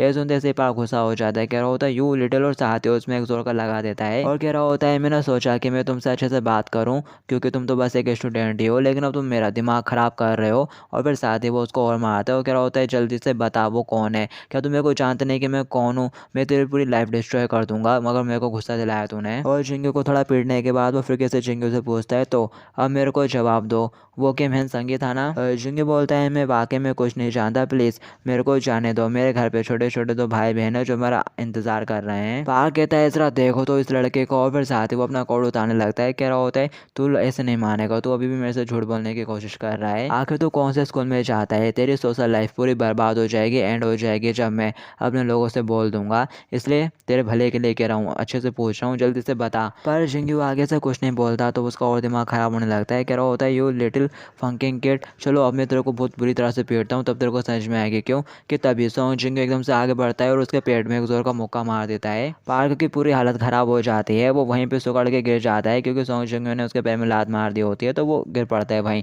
सॉन्ग जिंगू कह रहा होता है तुमने पहले मेरे को मारा था इसलिए मैं कुछ नहीं कर सकता, मैंने यहाँ पर कुछ भी गलत नहीं करा है, ये तो बस सेल्फ डिफेंस था। और साथ ही वो वहाँ से भाग जाता है, कह रहा होता है आई एम सॉरी मैंने तुमको मारा, बाय। वो गुस्से के साथ कहता है यू लिटिल शिट बास्टर्ड। और फिर इसके बाद सीन चेंज हो जाता है, अपन को किम हाइशन का सीन दिखाया जाता है जो कि लीमी नाम के साथ ट्रेन कर रही होती है और कोच उसको गाइड कर रहा होता है ज़रा अपने आर्म को और भी ज़्यादा एक्सपेंड करो, थोड़ा और स्पिरिट डालो, तुम्हें क्या लगता है कि तुम इस तरह से लीमोनिया को हरा लोगी। और फिर थोड़ी देर बाद का सीन दिखाया जाता है, ये लोग हल्का सा ब्रेक लेते हैं, किम हाइशन पानी पीती है और लीमी नाम को देते हुए बोलती है तुमने काफ़ी अच्छा करा, लो कुछ पानी पी लो। लीमी नाम भी बोलते हैं तुम भी काफ़ी ट्रेन कर रही हो सुनबे, आखिर तुम इतना ज़्यादा हार्ड ट्रेन कर ही क्यों रही हो, मुझे लगता है कि तुम बहुत ज़्यादा हार्ड ट्राई कर रही हो, भले तुमको ये करना काफ़ी पसंद है लेकिन तुम फिर भी ऐसा करके आजकल खुश दिखाई नहीं दे रही हो। कि मैशन बोलते हैं वेल मैंने ये इसलिए शुरू करा था क्योंकि पहले मुझे ये करना अच्छा लगता था, लेकिन कुछ टाइम पहले अब मेरा ट्रैक बदल गया है और वो भी मेरे बिना नोटिस किए, अब मुझे लगता है कि मेरे को अपनी फैमिली को प्रोटेक्ट करना है। लीमी नाम टाबुल से कि मैशन को पोषण लगता है, वो उसकी तरफ देखती है, वो कहता है तुम अंडू करो मैं इसको तुम्हारे लिए पोस्ट दूंगा। और साथ ही वो बोल रहा होता है जो कोई भी तुमको नहीं जानता वो तुमको कोई फ्रीजियस लेडी समझने की भूल करेगा, लेकिन तुम वाकई में ऐसी नहीं हो, थोड़ा रिलैक्स करो और थोड़ा अपनी लाइफ को जीने की कोशिश करो। और साथ ही वो टावल को उसके कंधे पे रखता है और जाने लगता है, कह रहा होता है ठीक है अब मैं चाहता हूँ अब लोग कल मिलते हैं। कि महाजन उस टावल को उठा के देखने लगती है और हल्का सा मुस्कुराती है। कोच कह रहा होता है आखिरी लोग क्या बकवास कर रहे हैं, क्या इन्हें हम लोग नजर नहीं आ रहे। एंगल बोलता है देखने से तो ऐसे लग रहा था जैसे यहाँ पर अभी किसी टीनेज ड्रामा की शूटिंग चल रही है। और फिर इसके बाद अपन को सॉन्ग चिंगो को दिखाया जाता है जो कि गाड़ियाँ साफ कर रहा होता है कि तभी उसे नज़र आता है कि महाजन का भाई जो कि छुप के उसको देख रहा होता है, तो वो उसके पास पहुंच जाता है। जिंगी बोलता है आखिर तुमको इस जगह के बारे में कैसे पता चला और लास्ट नाइट आखिर हुआ क्या था। और वो कहता है होपे ने मेरे को इस जगह के बारे में बताया था। और क्या लास्ट नाइट तुम्हारे साथ कुछ हो गया था क्या? मैंने कल रात को ज़्यादा ही ओवर रेट कर दिया और वहाँ से भाग गया, कहीं तुम्हारे साथ कुछ हुआ तो नहीं था? जिंगी बोलता है वेल ये थोड़ा ऑकवर्ड है, मुझे एक सेकंड के लिए घेर लिया था उसने। वेल मुझे इस तरह से घेरने की आदत है, इसलिए ज़्यादा मुसीबत नहीं हुई और मैं वहाँ से बच निकल गया। सैंग बोलता है मुझे माफ़ कर दो, आई एम सॉरी, ये सब मेरी वजह से हुआ। और फिर नेक्स्ट में दिखाया जाता है ये लोग चलते हुए जा रहे होते हैं। जिंगू कह रहा होता है वैसे कल तुम भाग क्यों गए थे, क्या तुम उन लोगों को इसलिए हैंडल नहीं कर सकते? वो बोलता है मेरे को शुरुआत में भी ऐसे लगा था कि मैं उनको इसलिए हैंडल कर सकता हूँ, लेकिन एंड में फिर मुझे ऐसा लगा कि वो लोग मेरी फैमिली को नुकसान पहुंचाएंगे एंड में। और जैसा कि हॉपर ने कहा था वो सही था और मैं गलत। मैं बहुत ज़्यादा डरपोक हूँ, मैंने हिम्मत के साथ से बाहर निकलने की कोशिश की, लेकिन मैं बहुत ज़्यादा होपलेस हूँ और मैं कुछ भी नहीं कर सकता, मैं इन सारी चीज़ों का सामना नहीं कर सकता। कल जब मैंने उसका सामना किया, वो मेरे सामने आया तो मैं बहुत ज़्यादा नर्वस हो गया था, लेकिन अब मैं प्रॉमिस करता हूँ दोबारा वैसा नहीं होगा, मैं नहीं भागूंगा। जिंगी हंसते हुए कहता है ऑल राइट प्लीज़ ऐसे करना, मैं भी कल रात थोड़ा डर गया था। और फिर इसके बाद हमें सैंग के कुत्ते को दिखाया जाता है जो कि मुड़ता है, चलता है, मुड़ता है, चलता है, फिर जोर से भागता है और फिर हक देता है। पता नहीं राइटर को ये सीन बताने की क्या ही ज़रूरत है। और जिंगी बोलता है तुम्हारा ये कुत्ता तो कोई ज़्यादा ही बेफिक्री से रहता है, मेरे को लगता है कि इसे खूब सारा चलना बहुत पसंद है। सैंग बताता है ये सारी चीज़ें होने से पहले मैं उसी दिन में हमेशा एक बार तो बॉग के ऊपर ले जाया करता था और मेरे को लगता है कि वो काफ़ी ज़्यादा एक्साइटेड हो चुका है क्योंकि आज वो काफ़ी लंबे टाइम बाद इतना चल रहा है। दिखाया जाता है वो डॉगी आगे चलते हुए जा रहा होता है कि तभी वो बहुत ज़्यादा गुस्सा हो जाता है, गुस्से के साथ गुर्राने लगता है। सैंग पूछता है आखिर क्या हुआ हूँ, तभी दिखाया जाता है सामने कोई पार्क खड़ा हुआ रहता है, कह रहा होता है ओह क्या तुम लोग अपने घर जा रहे हो? फिर जिंगी बोलता है अरे ये तो कल रात वाला ही बंदा है। पार्क कहता है you came handsome you shit, यहाँ तक कि तुम्हारे बार में जाने के लिए मैं हाई स्कूल भी गया था ये पता लगाने के लिए क्या कि तुम कहाँ रहते हो, और यू लिटिल शिटी बास्टर्ड यहाँ पर आ। और इस बार ये अपने साथ एक बंदे को भी लाया हुआ रहता है जो कि कह रहा होता है बॉस क्या मैं उसको पकड़ कर लाऊं? जिंगी कहता है अरे नहीं शिट, कल रात मैंने इसको थोड़ा मार दिया था बच निकलने के लिए, और अब मुझे लगता है कि यहाँ पर अपन को अपने तरीके से बात करके एकदम शांति से निकलना होगा। और जैसे वो साइड में देखता है तो हैंग तो पहले ही भाग चुका रहता है, कह रहा होता है मैं कि हैशंग नहीं हूँ। ये देख के पार्क गुस्सा हो जाता है, कह रहा होता है ये बास्टर्ड है, यू बास्टर्ड रुक जा, वैसे में मैं जानता हूँ कि तू कहाँ रहता है। सेंग मनी मन कह रहा होता है नहीं कुछ भी अच्छा नहीं हो रहा, मेरे को घर से बाहर निकलने नहीं चाहिए था, मेरे को हमेशा बस अपने रूम में रहना चाहिए था। और फिर थोड़ी देर बाद का सीन दिखाया जाता है इन लोगों ने फिर से हमारे बेचारे सोंग जिंगू को घेर लिया होता है और वो सोंग जिंगू को एक बार मारे जा रहा होता है, कह रहा होता है यू लिटिल शिटी हेड। और वो गेम है संग तो वैसे भी घर भाग गया तो चलो पहले तेरे से निपट लिया जाए। तेरे को क्या लगता है कि तूने मुझे बहुत जोर से मार दिया था, चल जरा फिर से ट्राई करके देख जो तूने लास्ट नाइट किया था। सोंग जिंगू कांपती आवाज में कहता है सॉरी वो तो बस एक एक्सीडेंट था। जबकि वो बंदा पोज बना के खड़ा हो जाता है, कह रहा होता है अरे चल बता ना फिर कैसे कर, लगता है कि तूने काफी फाइट करके रखी हुई है, क्यों क्या तूने ये इस तरह से करा था? मैं कल वाकई में बहुत ज़्यादा सरप्राइज हो गया था, ज़रा फिर से करना कैसे करा था, क्या इस तरह से? और साथ ही वो सोंग जिंगू के पेट में एक भर के मुक्का मार देता है। सोंग जिंगू की हालत पूरी खराब हो जाती है, वो वहीं पेट पकड़ के नीचे बैठे आता है। पार्क कहता है अरे शिट यार तू इतनी सी छोटी सी हिट से ऐसे कैसे गिर सकता है, चल अभी खड़ा हो, तेरे को तो अभी और मारना है मेरे को। ऐसा बिल्कुल भी मत सोचना कि आज हम तेरे को इजिली जाने देंगे, अब तेरी लाइफ स्कूल के अंदर और बाहर दोनों जगह ओवर हो चुकी है, क्या तू सुन रहा है यू लिटिल शिट? कि तभी पीछे से आवाज आती है हे एक्सक्यूज मी, तुम बहुत ज़्यादा शोर मचा रहे हो यहाँ आधी रात में किसी के घर के सामने, अगर तुम फाइट करना चाहते हो तो कहीं और जगह करो, इससे पहले कि मैं पुलिस को कॉल कर दूँ। जिंगी उसको देख लेता है, वो कह रहा होता है यार ये तो किम हाइशन है और ये लोग शायद उसके घर के सामने ही लड़ रहे हैं। और फिर इसके बाद अपन को सोंग जिंगू के घर का सीन दिखाया जाता है जहाँ पर ऑलरेडी डर्डल मौजूद है और कुकिंग कर रही होती है। सोंग बोलती है ओ इसकी स्मेल तो बहुत ज़्यादा अच्छी आ रही है यूनी। जुनहो कहता है नूना तुम तो बहुत ज़्यादा औसम हो, क्या तुम यहाँ पर हमारे लिए कुकिंग करने के लिए आई हो?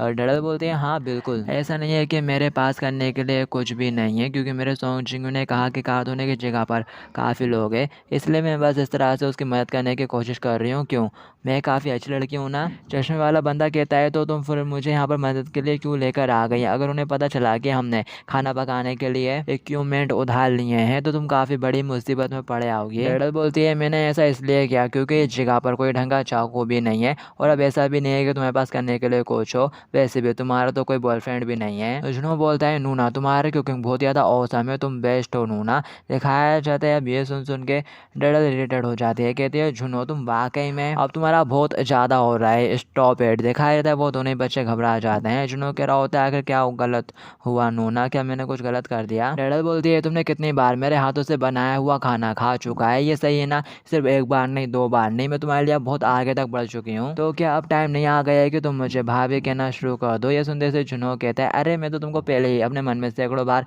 भाभी बोल चुका हूँ यार। डैडल बोलती है सोम जरा ध्यान से देखो, तुम्हें भी अपना सच्चा प्यार तभी मिलेगा जब तुम इस यूनी की तरह अच्छे से खाना बना सकोगी। सोम बोलती है ठीक है यूनी। जबकि वो चश्मे वाला जुनहो की तरफ देख रहा होता है। जुनहो ने कुछ देखना शुरू कर दिया होता है।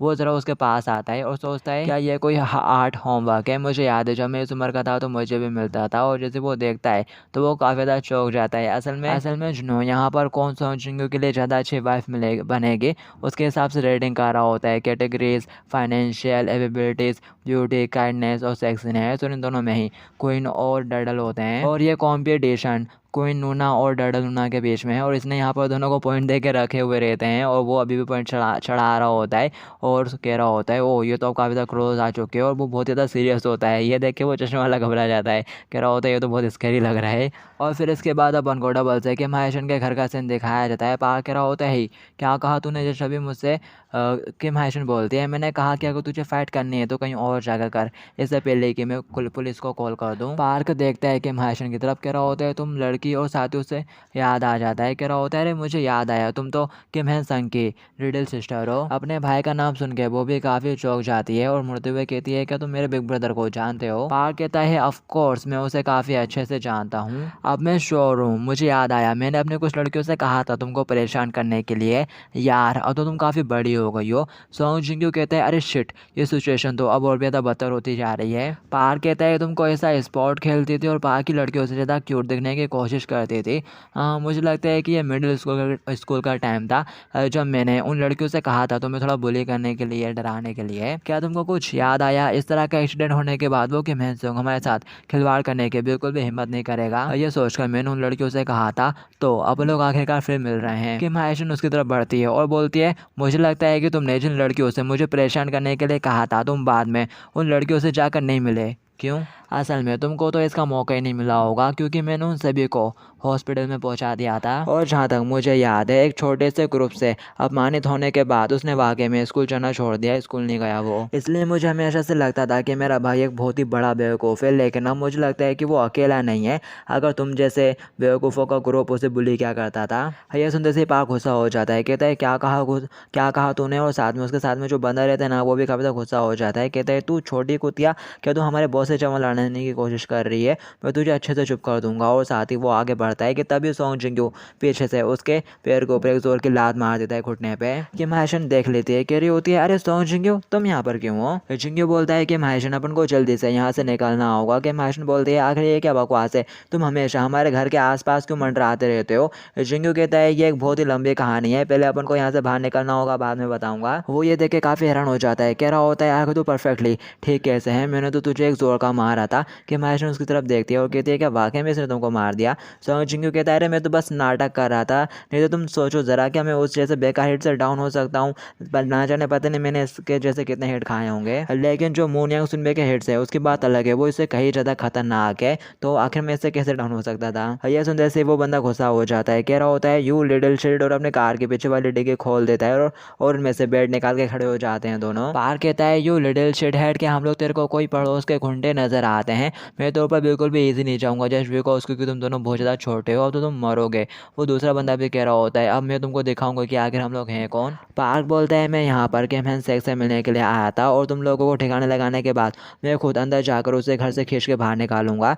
यह सुनते से किम हाइशन भड़क जाती है, बोलती है तूने क्या कहा मेरे घर के बारे में? जिंगू उसे रोक देता है, कह रहा होता है नहीं रुक जाओ, अपन को यहाँ पर फाइट नहीं करनी चाहिए। वो गुस्से के साथ कहती है जिंगू साइड में हट जा, ये मेरा फैमिली बिजनेस है। तो जिंगू फिर भी नहीं हटता, कह रहा होता है नहीं तुम यहाँ पर फाइट नहीं कर सकती, तुम्हारा बहुत जल्दी मूनयांग सुनबे के साथ मैच होने वाला है और मैं भी नहीं चाहता कि तुम हार्ड हो जाओ और खुद को मुसीबत में डालो। और वो बंदा बेड घुमा के उन दोनों के ऊपर अटैक कर देता है। जिंग्यो और किम हायशन दोनों ही थोड़ा पीछे हटते हुए बच जाते हैं। वो बंदा डबल से अपने बेड के साथ उनके ऊपर अटैक करता है और कह रहा होता है अब इस बार तुम डॉज नहीं कर पाओगे। दिखाया जाता है जिंग्यो और किम हायशन दोनों मिलकर अटैक करते हैं। जिंग्यो उसके नीचे वाले पैर पे मारता है तो किम हायशन उसको हाई किक दे मारती है और वो बंदा नॉक हो जाता है। जिंग्यो कह रहा होता है आखिर तुमने एक नॉर्मल से बंदे के ऊपर हाई किक क्यों चला दी। किम हायशन कहती है जो भी हो, जब मैंने ओपनिंग देखी तो मैं रेसिस्ट नहीं कर पाई। पार्क आगे बढ़ता है और चिल्लाते हुए कहता है यू बाशरा तुम सारे ही मरोगे। कि तभी यहाँ पर डर लग जाती है और चिल्लाते हुए कहती है स्टॉप एट।